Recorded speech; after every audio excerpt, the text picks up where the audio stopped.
I'm Amanda, and this is a Not Your Granny's Quilt Show.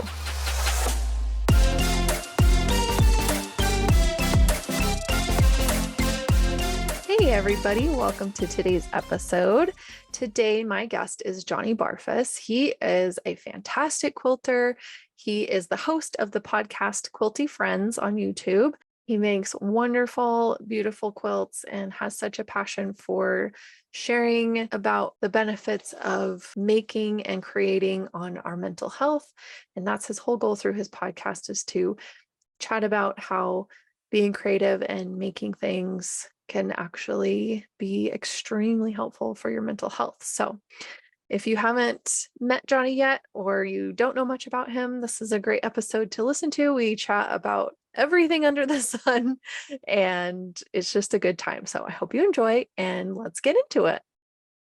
You can now get your hands on Not Your Granny's Quilt Show merch. That's right, I said it. We have merch.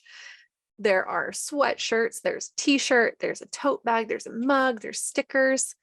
And let me tell you, it is some of the cutest stuff I've ever seen, if I do say so myself. So get yourself over to the merch site and check it out. It's nygqs.printify.me. That's nygqs.printify.me to check out the merch today. Hey, y'all, this is my plug for Patreon. If you join today, become a patron of Not Your Granny's Quilt Show, you get a Not Your Granny's Quilt Show logo sticker sent right to your door. So hop on over to Patreon today and check it out. I'd like to thank all of you that are here. Thank you so, so much for being a listener or being subscribed on YouTube. If you're not already, please hop on over. You can subscribe on YouTube, give me a thumbs up, click that little bell to be notified when there's new episodes. And if you're listening on Apple Podcasts, I would love to see some reviews on there. When I hit 55-star reviews, I'm going to do a big merch giveaway. So I'd love to see those 5-star reviews coming in. And as soon as we hit 50 of those, we will do a big merch giveaway. Thanks. Well, thank you for joining me today so much. I've been so looking forward to chatting with you. How are you doing? Good. Finally feeling glad that we're able to connect after so many misses, but I thank you know. for being patient. Of course. I was like, third time's a charm, baby. We got it. Here we go. Yeah. So yeah, I've been following you for a little bit, but then I heard you on On the Grateful Friend podcast. and I was like, okay, I really need to talk to this guy. So thank you for joining me. And yeah, so we're here. We made it. Let's just dive in and tell me, I guess, because I've only heard a little bit, but where did you start quilting, and like how did it come into your life? So my grandma was a quilter and my mom was a seamstress, like expert seamstress. And of course, I didn't learn from either of them, but I think like so many people have memories of grandma's house and the quilt frame set up and the quilting bee going ahead, going on and lying under those quilt frames. I just talked to someone the other day and she's like, oh my gosh, that's like a core memory, is those lying under the quilt frames of my grandma's quilting. So I had that definitely. My grandma quilted with her sister who lived next door to her. And so Okay. anytime you went over, they'd have a quilt on, or, my grandma did crochet, just all the typical grandma things. Yeah. And then my mom was a seamstress, but she made clothing a lot. And Mm. so she's so talented. She could make anything. She did costumes and made her own clothes. Like there's one outfit that we can't find a picture of exactly, but she patchworked, like she made her own patchwork material. So she Mhm. basically made a patchwork quilt, didn't quilt it, then made a jumpsuit out of it. So she has this like patchwork jumpsuit. I mean, she was just very chic. And Yeah. anyway, so I didn't start quilting. I started when it was 22 years ago now. I had a friend who his son, my friend was having a baby boy. Mhm. And so my friend was really fashionable. Like he always shopped at Nordstrom and stuff. So I went to the Goodwill and bought a bunch of men's shirts, Mhm. cut them up into squares. And then that one we actually hand quilted. Oh, wow. And I still have my grandma's quilt frames. So I haven't done much with them. Tied a few quilts since then, but after, getting more into long arming, Yeah. but I kind of want to set up again and just do some, at least like, anyway. So Yeah. that's when I kind of got started, was my friend having a baby boy, Mhm. and doing that one. That was my first quilt. So after that, I've always loved fabrics and colors and textures, all that kind of thing. So I just felt it really natural to just play with fabrics. Yeah. So That's awesome. I, like you, grew up with a mom who could sew anything. Like, and she was same. She would do mostly apparel, but she had made us like a little play tent.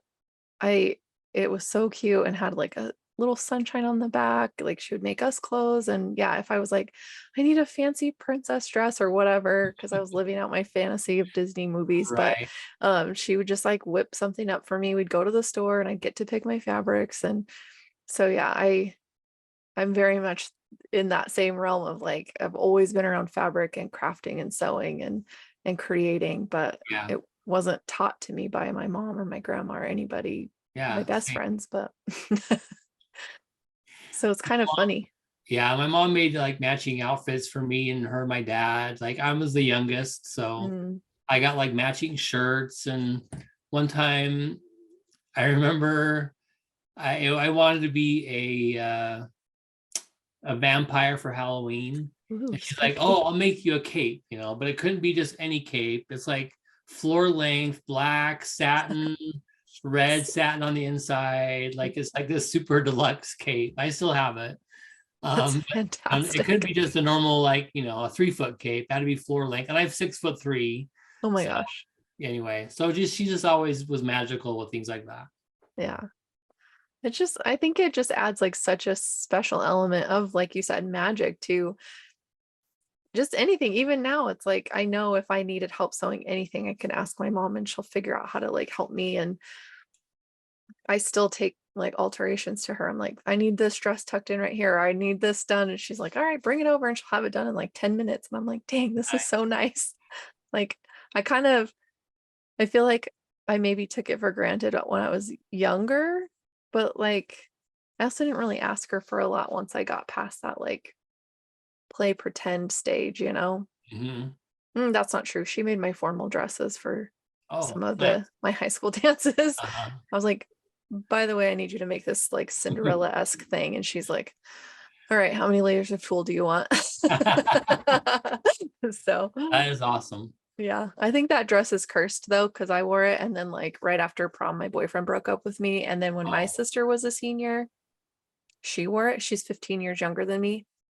Um, and then her boyfriend broke up with her a few days later. I was like, I think we need to burn that dress. My mom's like, what? no, it's the dress of truth, actually. It's when the truth comes out. Right, exactly. I'm like, maybe it was a lifesaver. We were just too beautiful in it that these Right. boys realized they weren't worthy of us. There I you don't know. go. Gotta spin it, right? Make ourselves feel better for getting dumped. Always put a good spin on. Yeah.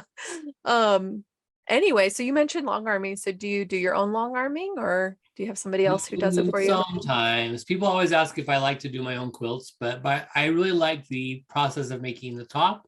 Mm. And usually by then I'm kind of sick of it. So I don't want to see it again. Hmm. That's how I started out too. I was very spoiled when I was started quilting. I had a good job and we would pay people to long arm quilts. So Yeah.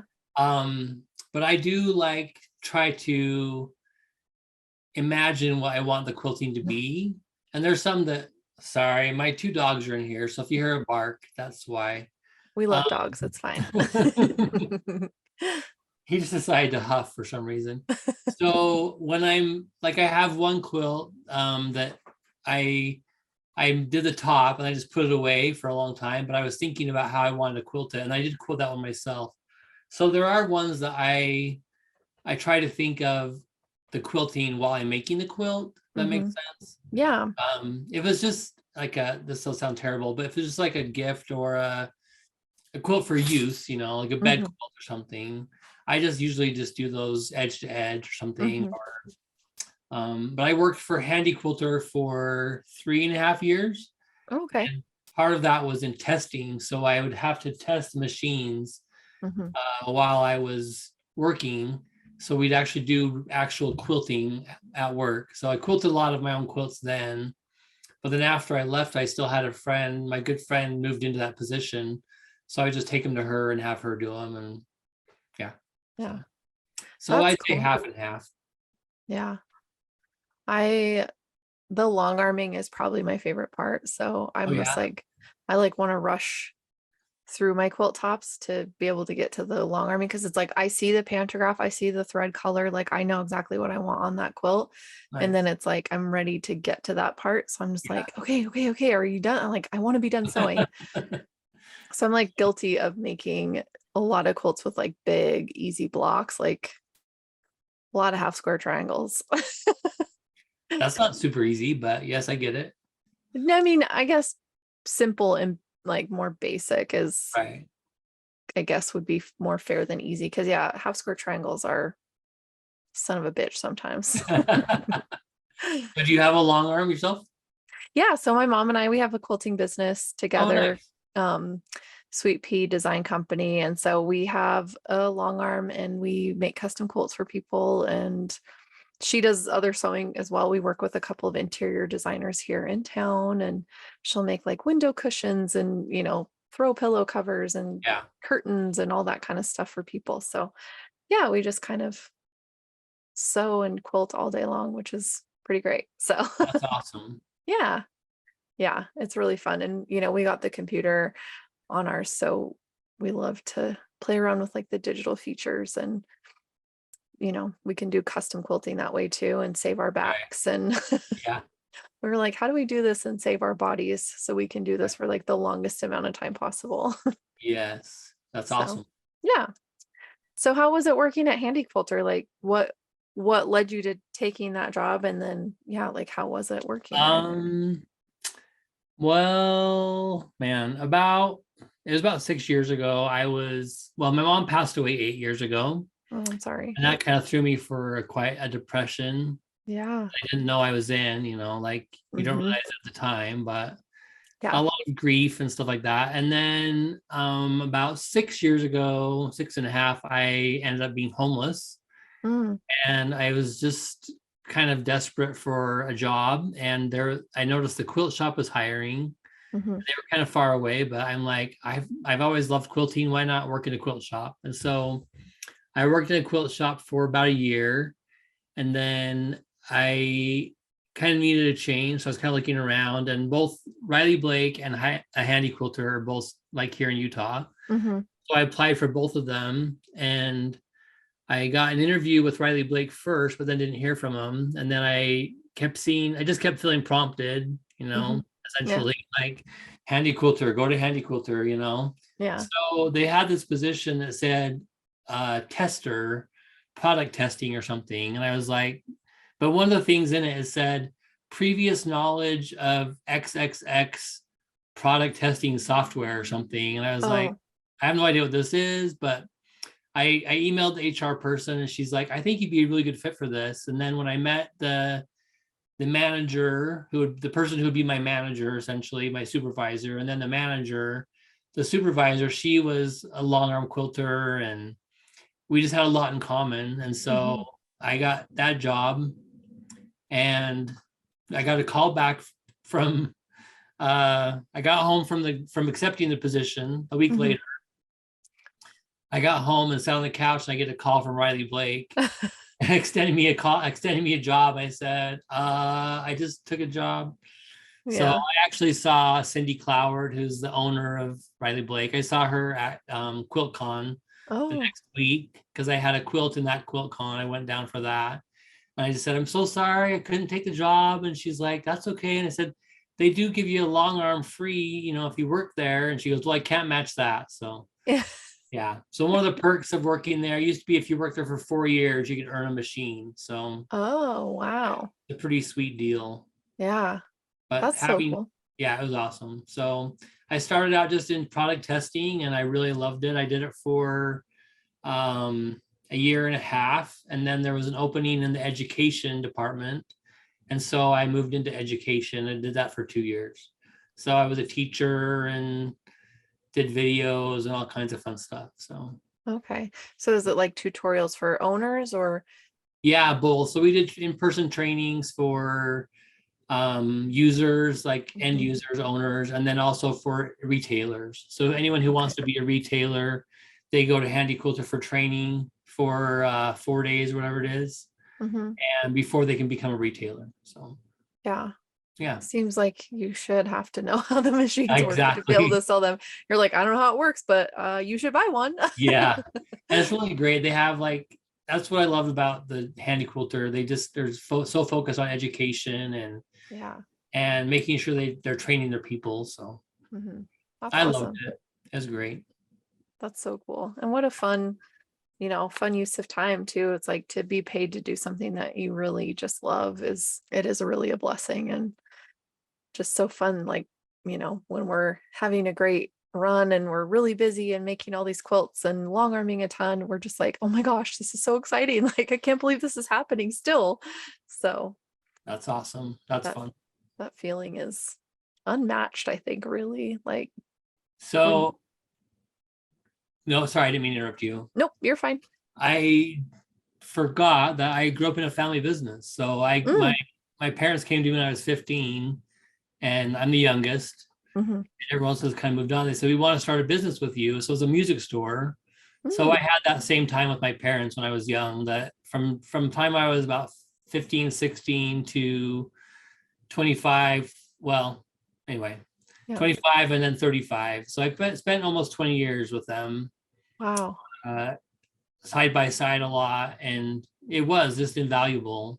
hmm That's funny. I haven't thought about that like that way for a minute. So thanks for that reminder. Yeah, of course. I really value that time. It was a very good learning experience, definitely. hmm Um, and it was Yeah. fun. They were always very youthful. hmm Um, I was the youngest, but they were still very, I don't know, they just always acted young. So Yeah. a lot of fun things together. So That's that's, incredible. yeah, How cool. thank And you. a music store. So are they musical or did they Yeah, just my dad's super musical. So he learned to repair instruments when he was like 14 or 15 with his wow. like cousins in California. And then he just always loved it. He just loves music. He still plays, like he's 85 or 86 now, and he still plays like in two different bands, or Wow. he plays horn somewhere and bass somewhere else. And he was playing alpenhorn with a Swiss group. He's just funny. So That's it. That's so cool. yeah, I don't think I've ever heard of anybody actually playing alpenhorn. Like that's really cool. right. Yeah, he's a kick. That's so fun. How cool though, like to be surrounded by it's and music is also, so creative. So just that creativity, just being around it all the time is so infectious and Yeah. I love it. That's really That, fun. that's what I loved about working in quilt shops as well. Mm-hmm. It's just the customers and the creativity, like the constant creativity, and kind of Yeah. every day is different, Mhm. not like that's the same with your business, right? Like Yeah. you're not doing the same thing every day. So No, no. I asked my dad once why he liked that, why he liked the business he was doing, because he was doing most of the repairs, Mm-hmm. and that's what he said. He's like, every day is different. I'm not doing the same thing every day. Every day is a little bit different. So Yeah. You just solve different problems every single day. It's like yeah. you can have how you want things to go and then that's not how they go ever. And then the reality of how they go. Exactly. Yeah, you have to like be a problem solver on your toes. And I think, being an elementary school teacher for 8 years taught me that well because Hmm. good God, do you have to be on your toes for that? But um, so my feathers aren't easily ruffled, but there have been times where I've just been like sweaty, sick to my stomach, like I don't know what to do, how to fix this. And I think it helps having my mom who knows how to fix so many things and having, my experience with what I've done and the two of us can usually come up with pretty good solutions and I mean, we're still kicking, so it seems to be working just fine. Right. But That's awesome. so you said you worked with them from to 25 and then 35. So did you have like a gap in there or? Oh yeah, I left a few times. I mean, yeah, I left a couple times, like in my 20s, just trying to figure out what I wanted to do, go to school. I moved to California for a minute. I don't know. Yeah.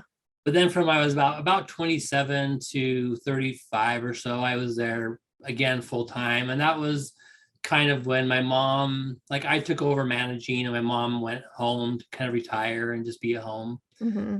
So, and that's kind of when we also like computerized everything, went, turned Hmm. everything on and put everything on a computer and all that kind of stuff. So Yeah. it was a challenging time, but very rewarding as well. So Yeah. It yeah. gives you such skills. Like, I think sometimes people don't necessarily view it as being translatable to the outside of that specific situation. But I Yeah. think the resilience of seeing a big change like that and follow through with it is like really valuable for outside of, that environment or that situation, because you do have to put yourself in a position to be humbled by a stinking machine. Like, Yeah. and By a so, computer program. yeah. So I think, probably held value for you in later times too, just to, because you did something that was challenging and it stretches your brain and builds those new neural pathways. It's kind of like Yeah. we all need those moments of struggle to figure it out and come out to the other side of it. Do we though? Like, do we really need those moments of struggle? Because I think I've had enough. I'm Yeah. good now. Right? You're like, really? Uh, Thought I was in a good spot, but I guess not. I'm back in a good spot, so we're good again. So That's good. It's just that mindset of like, what's the worst that could happen? And then what's the best thing that could happen, of like playing those two. Like my therapist would always say, imagine a yardstick. At one end is the worst case scenario. At the other end is the best case scenario. Think about both things and then find a solution that's in the middle. And I was yeah, like, oh, because, that's awesome. dealing with anxiety, it's like always worst case scenario thinking, not always, but most of the time. But And usually, yeah, And so just kind of being able to think about that, like, okay, how far am I willing to take this in the negative and how far am I willing to take this in the positive, and where can I meet in the middle to find like a reasonable solution forward with this thing? So that's been super helpful. that's awesome. But anyway, yeah, Yeah, like, good plug for therapy there too. Way to oh go. yeah, I'm a hard advocate for therapy. So Yeah, me too. I think everybody needs it.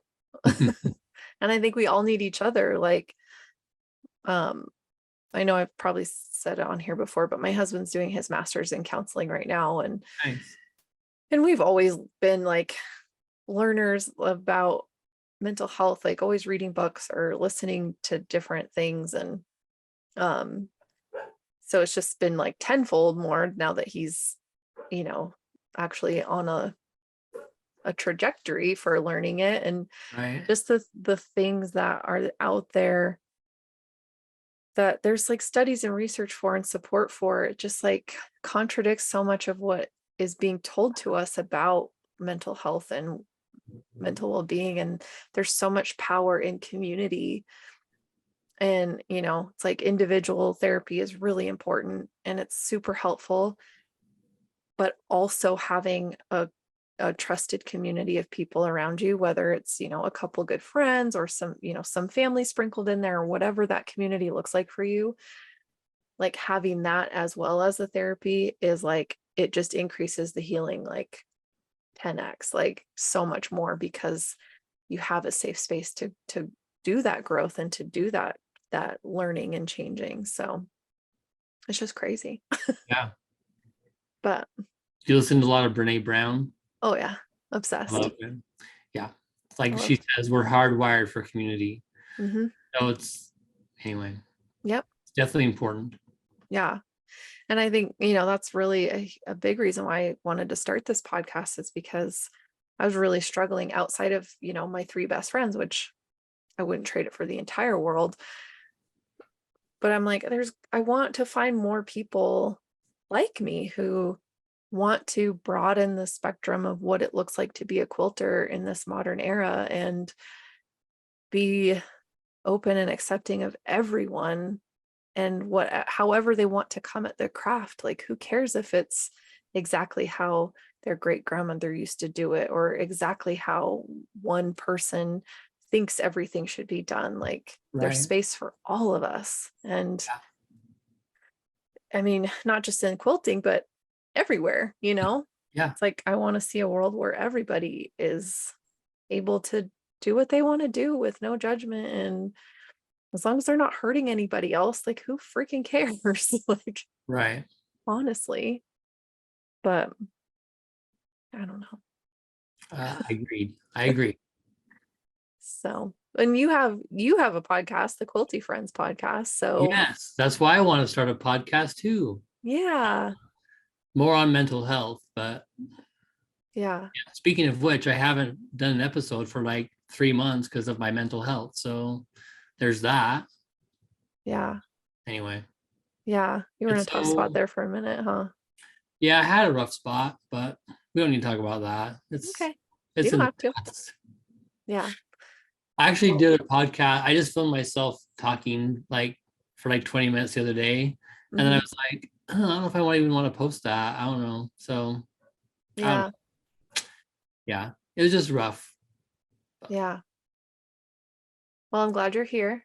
Yeah, me too. I'm glad you're on this side of it. Oh my gosh.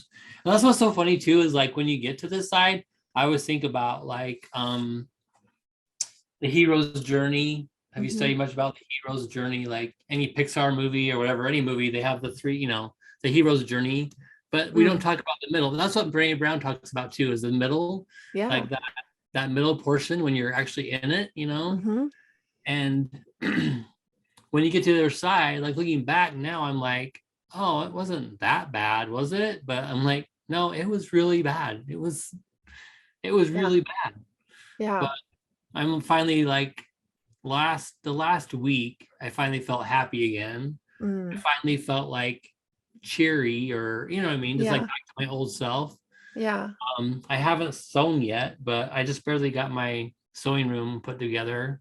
Yeah. So I'm gonna start tonight, I think, pushing that fabric through. Yay. Yeah. So Finding some sojo. get the sojo back. Yeah. And I was packing up the sewing room. I was like, okay, this is current project. So it Mhm. needs to stay out or something so I can find it again. But Mhm. yeah, Yeah. anyway, it was That's bad. mm, I had like the neighbors helping me pack, like yeah. people that I don't know super well are packing my underwear drawer, things like that. It's fine. Yeah. But It's they fine. were there. Like, they showed up, They and showed up big. that's really cool. Yeah, they really showed up in a huge way. So, That's amazing. but anyway, my podcast is about making for mental health. So Yeah. how good it is just to do something with our hands, how good that is for our mental health. And Mhm. it's well something I think is important. And also just to talk about mental health, like it's okay Mhm. to say the word. It's okay to say that you're going to counseling and you're Yeah. in therapy and yeah, Yeah. all those things. So I'm really hoping to destigmatize that and shine a light more on that. So Yeah. And I think the more there is of us talking about it, and not in a like a minimizing way, because I think sometimes people tend to like talk about it like, haha, so funny, I'm in therapy. It's like, it's not funny. I mean, funny things might happen, but like, right. no, it's Yeah. really important to say it out loud and Yeah. and let other people know they're not alone. We can recognize the peace that can come with creating while you're, struggling through something, or if it's just time to kind of check out of the intrusive thoughts and focus wholly on something else that is, you're making something beautiful from that pain. And whether it's grieving, or you're, feeling depressed and you just need to make something, whatever it is, to get it out, like whether, Yeah. you're quilting or painting or drawing or sculpting or smashing shit, like even that, there's, There's a there's smash. There's a smash room up in Ogden. really. Yeah, they have like this smash. I didn't stop in because I wasn't angry at the time, but they have a smash room where you can go bust stuff up. Hey, I'm What? gonna show a piece of art that I created Okay. during my therapy. I went to group therapy accidentally last week. Oh. So I have a niece that's going through some things, and she sent me this text. She needed a ride because she had surgery. But anyway, she's like, "You want to go to this thing with me?" I'm like, "Sure," like I'm always Yeah. down for an adventure. Mm-hmm. I get there and it's actual group therapy. Oh, wow. You just said making something beautiful out of a painful moment. So that's what we did. I gotta turn my camera back on so I can see. Okay, anyway. So they had you like put your pen down and like you're feeling that moment where the shit hits the fan, basically. Yeah. So they said put your pen down and then just draw how that feels. And I was like, oh, this is really bad. So I just made, it's like out of control, out Mm-hmm. of bounds, Mm-hmm. I did this breathing exercise and basically calmed you down and then said, okay, well, now make that beautiful. And I was like, oh Mm, my. So that's the art that I created. I love That's that. so fun. Yeah. Like I made That's something beautiful out of that mess. yeah. That's So so anyway, cool. thanks for letting me share. Yeah, of course. Thank you Now for I gotta sharing. now I gotta figure out how to make a quilt like that. Right? I was gonna say, are you gonna make a quilt? Because that looks like a quilt. Take some doing, some measurements. Yeah. Okay. Mm, Think about yeah, it. 'Cause that you would be a could really do cool piece. like, oh dear. You're like, this is a mess. Nah. Okay, I'm going on airplane mode. Okay. Okay. Oh. It's Okay. all good. It's all Thanks good. for you're like one of the most like not kind. You're kind also. Oh, thank you. And just all the times I've had to reschedule, you're like, it's not a big deal. Yeah, It's not a big deal. So thank you for that. of course. You're welcome. I'm a firm believer that we're just humans and we all need grace. And I just Great. am a firm believer in extending that to everybody I meet. So Yeah, that's I a hope. good option. I've been reminding myself of that this week as well. Yeah. Not for me, but for others in my life. So Yeah. And it's good to give yourself grace too, it because is. I think that's like a mental health thing that I think gets kind of skipped over is like allowing yourself the grace, like giving yourself the grace that you would give other people because you're Right. just like they're just people, you're also just a people. Like you're having your experiences and your growing pains too. And so if you can extend grace to other people, you can extend it to yourself. And Right. that's something I've had to practice really hard because it's really hard for me to give myself grace. But Yeah. yeah. We're all doing the best we can. Yeah. Right. Yeah. And I think when we can't be our best selves, that's where the community steps in and says, hey, we'll help you until you can be. And, you know, no matter how long that takes, it's kind of like those people will be there and be honest with you when you need to face your shit and support you when you just need somebody to pat you on the back or lift you up a little. And I just like I want to build that so badly and create a safe space for people to just exist and be who they are. And no matter what stage you're in, you don't have to bring your best self to me. Like, I don't care. I'm still going to love you and still accept you just like you are. Yeah. Just cause, Just because. just cause. Because you're a person. That's all it Yeah. needs to be, right? Yeah. That's it. Honestly, like, I think partially like,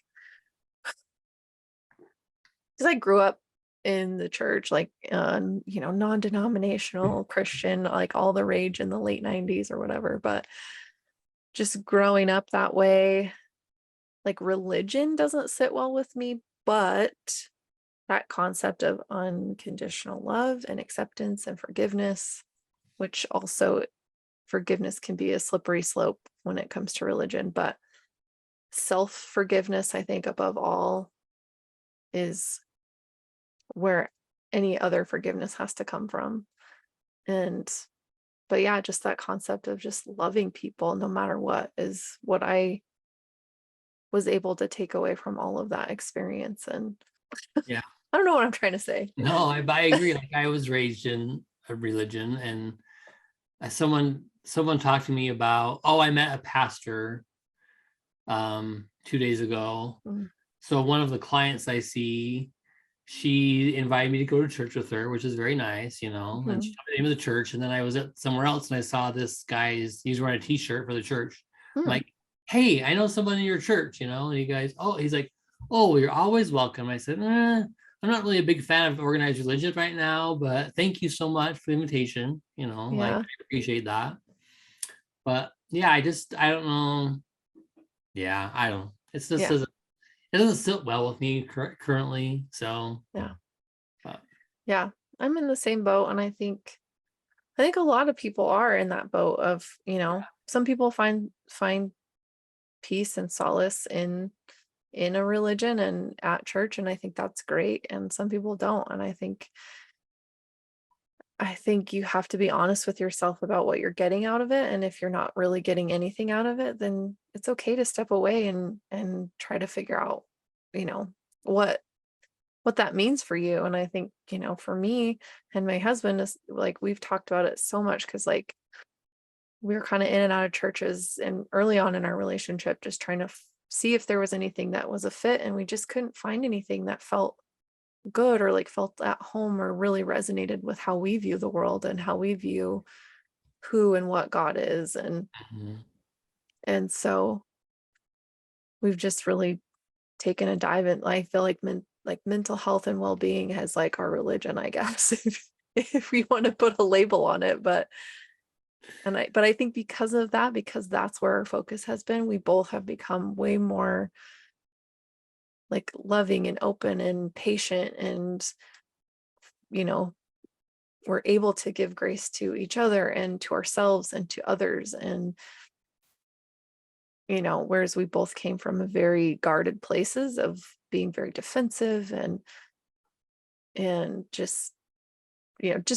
different things, different perspectives. But Yeah. we're now in this place where I'm like, man, do you remember us 15 years ago? He's like, yeah, isn't that crazy that we're like these people now and not those people? I'm like, yeah, it's really wild. Feels like a completely different life right now Yeah. than when we first met. And so I don't know. I think all roads lead you somewhere, but it's knowing what road you're picking and why, and not just staying on one path because you feel like you have to or you're supposed to.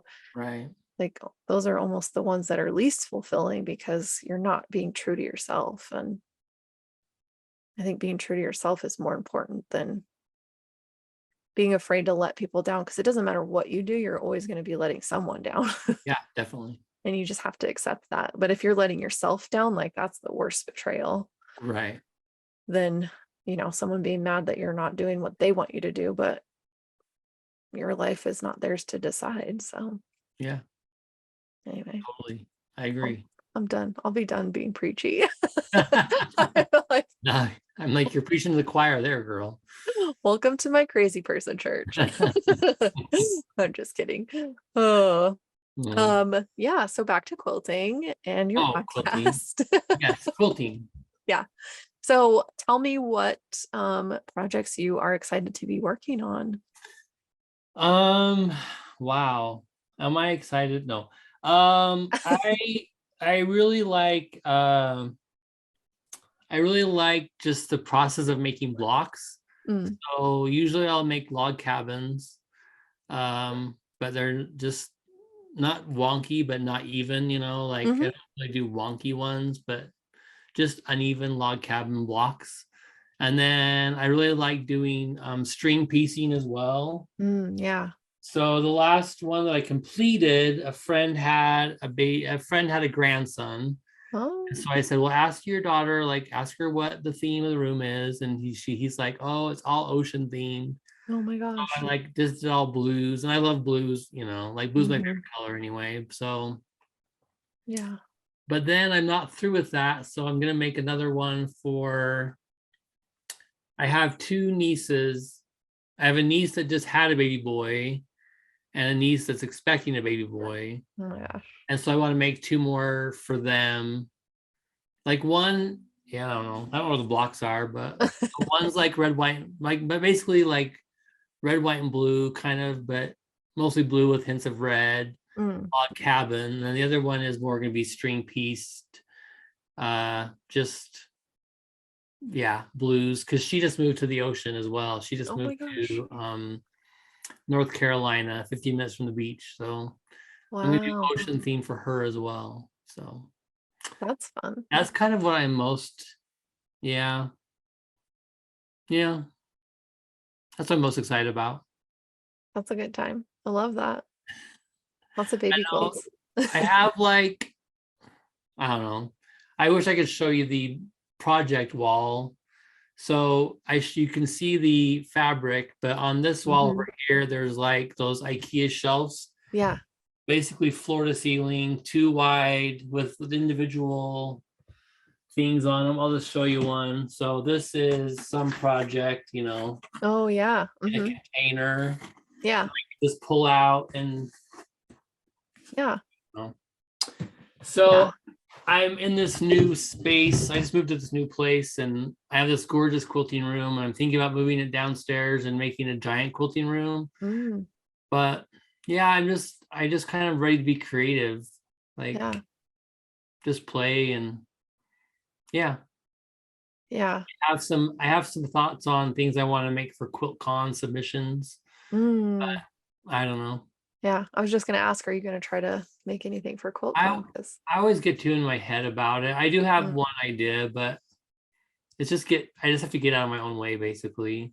yeah, that's the hardest part sometimes, though. I hope you do make something for QuiltCon because I think, I mean, I know it's tricky to get accepted and have Yeah, it be shown, but I think, what's that? What's that stupid saying? You miss 100% of the shots you never take. right. I know I had one quilt I wanted to submit and I still have one that is in my mind. I've made blocks for it, but Mm, each block takes a long time. It's like a mm, very long process. And I don't know, I get burned out on my own, whatever. So, mhm, and I can't decide if I'm just being too, because I want to be precise, mm, and I mhm, mostly don't do precise piecing and precise things. So mhm. doing something more precise is a challenge, and I sometimes get worn out. Anyway, Yeah. No, I feel you. I'm that way too because for my own quilts, like I don't really care if it's exactly oh, on, and I'm okay with it being a little messy because that's just the humanness in it. But yeah, for submitting you know, to QuiltCon and it's like you need that precision yeah, almost. And yeah, I'm with you. I get like perfection paralysis. right. So I have had one quilt in QuiltCon, and the whole time I was working, and I had never even been, I barely heard about it, that Hmm. year. And I was like, okay, but I just got to work I got the top done, but I couldn't figure out how to get it quilted. I didn't have a long arm at the time that was before I worked at HandiQuilter. Hmm. I had a friend who had one and she couldn't get it done right away. And I was like, well, maybe I could tie it. And I was like, oh, heavens no. You couldn't have it tied quilting QuiltCon. Hmm. So I walk in, I had a friend quilt it for me. I walk into QuiltCon to where the hall where my quilts get exhibited. On the one side, it's this giant denim quilt with these big yarn ties that are about this long, hanging down. Yeah. Like, oh, I guess you can tie a quilt. And now like people are doing everything, like Yeah. all types of quilting slash tying slash embroidery slash, Hmm. hand quilting. Yeah. So anyway, it really kind of opened my eyes, but Yeah. yeah. Anyway. It was funny because the guild I'm in, our last meeting that we had, I think, or maybe it was in May. Anyway, we talked about like what judges kind of look for in quilts because the guild they host a quilt show at the end of September, Um, and our vice president is she's getting like nationally certified to be a quilt judge, but then she's also in charge of setting up judging for our county fair and like all this stuff. So she just was like kind of walking us through the process. And so a bunch of us brought quilts and laid them out, and we all kind of switched around the room. So we weren't judging our own quilts, but just looking at the things. And it really is the concept of like, whatever you choose to do, just do it well. And I thought that was like such a cool thing, because I think we do get this idea that it has to be something specific, when it's like whatever you're choosing to do, just do that thing really well. And so whether you tie it or long arm it or hand quilt it, like just make sure it's done well as best as you can do. And I mean, I'm nowhere near making anything that could be entered into any kind of quilt show. I'm not there yet, but I think that kind of rattles around in my head, because it's that concept of like anything worth doing is worth doing well. And Right. like you want that satisfaction of knowing you did your best work on something, instead of just being like, well, I got kind of lazy and now I don't appreciate it as much as I could if I had worked a little harder on it, kind of thing. But I just liked that, the way she put that, because it was just like it eased up a lot of that stress of thinking like, oh, it has to be custom quilted, and has Right. to be super dense, and it has to have all these things. And no, it doesn't. It's just No. Yeah. it's whatever you want to express through your quilting, and however you want to present it is you know is fine, as long as it's done well. Right. So I like anyway, that. I just thought that was really interesting. Yeah. And not really ever, like, I've never been to QuiltCon, and my mom and I are actually gonna go to Raleigh. Oh, nice. Yeah, so I'm really excited about that. But um I don't know.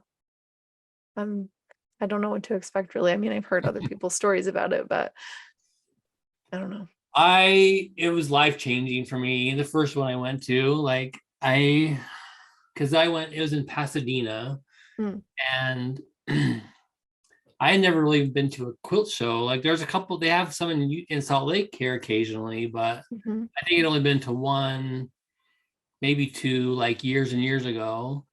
So I really didn't know what to expect, or didn't know what I was expecting. But mhm, like you walk into this gigantic hall and everything's like more modern, like I mhm. more like more modern quilting.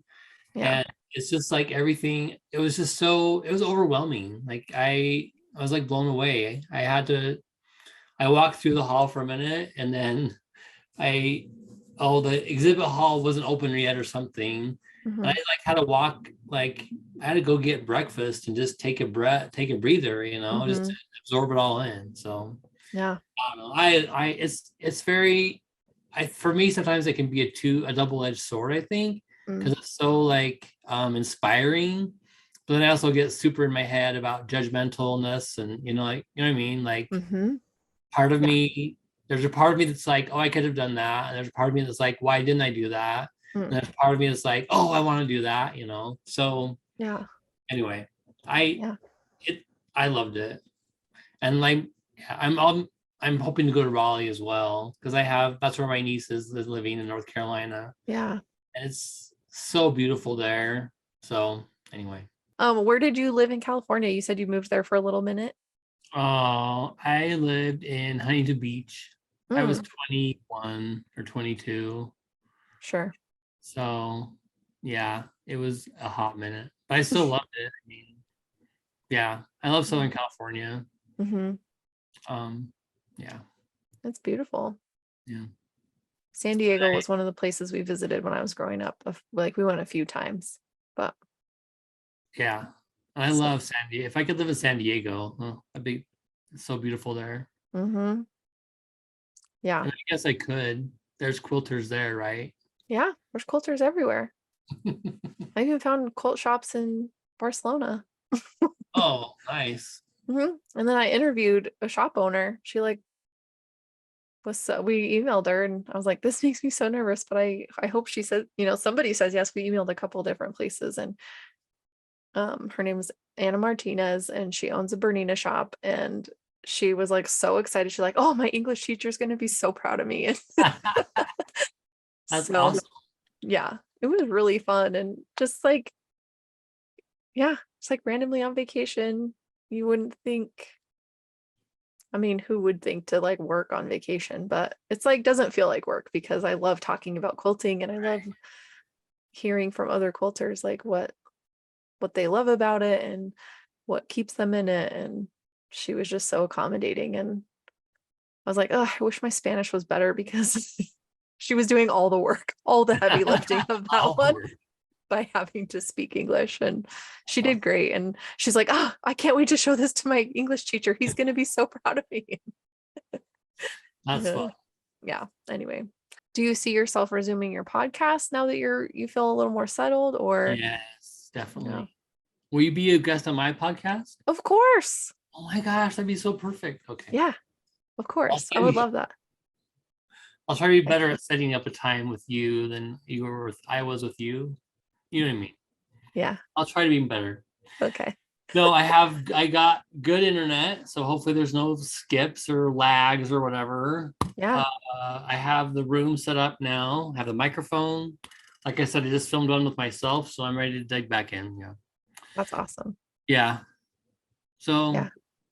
resuming soon, and I'm gonna get it on the other podcast because I've just been doing it on YouTube. Mm-hmm. That's like what I could do, but I want to get it on the other platforms as well. So Yeah. Well, I'm excited. I'm excited to be on your podcast, but I'm also excited for new, any new and upcoming episodes you put out because I think thank you. the ones I have seen have been fantastic and I think you're doing good work. So Thank you very much. I'm excited to see that continue and I've I've been excited to talk to you today and Me get too. to Thank you so much. yeah, of course, just like be on this side of things and I mean, hopefully you get to go to QuiltCon because that'll be so fun. We can hang out and Yeah. thank you for joining me on the show today. And I've had a great time chatting with you. And I hope my listeners love you too and hop over to your podcast to check out all your episodes. Thank you. I appreciate that. Yeah. And so you have your YouTube channel and then where else can they Yes. find you online? YouTube is Quilty Friends Podcast. And there's a rainbow fabrics on the top, so you'll know that you're on the right place. And then on Instagram, I'm at Johnny Barfuss. Okay. JOHNNY Barfuss. Perfect. I will link those in the show notes. Oh, thank you. So that people can just get to you in one click. And right. hopefully they love your podcast as much as I do. And I can't wait to be on it. Yeah. Thank you so And much. yeah, of course. And next time you're in Boise, let me know so we Oh, can I hang will out. totally will. Yeah. And next time I'm down in Salt Lake, because I was literally just there at the beginning of June. We went to IKEA. But Gotta love IKEA. now I know I can be like, come to IKEA with me. Yeah. It'll be great. I do need to go, but that's fine. I mean, Yeah. I love IKEA. Yeah. It's a far drive. I'm like so bummed. I think they need to put one up here, but oh well, it's fine. Eventually, you'll get there. Yeah, we'll just take the 5-hour trip for now. So anyway, all right. Well, thanks again, and we'll chat soon. Okay, thank you.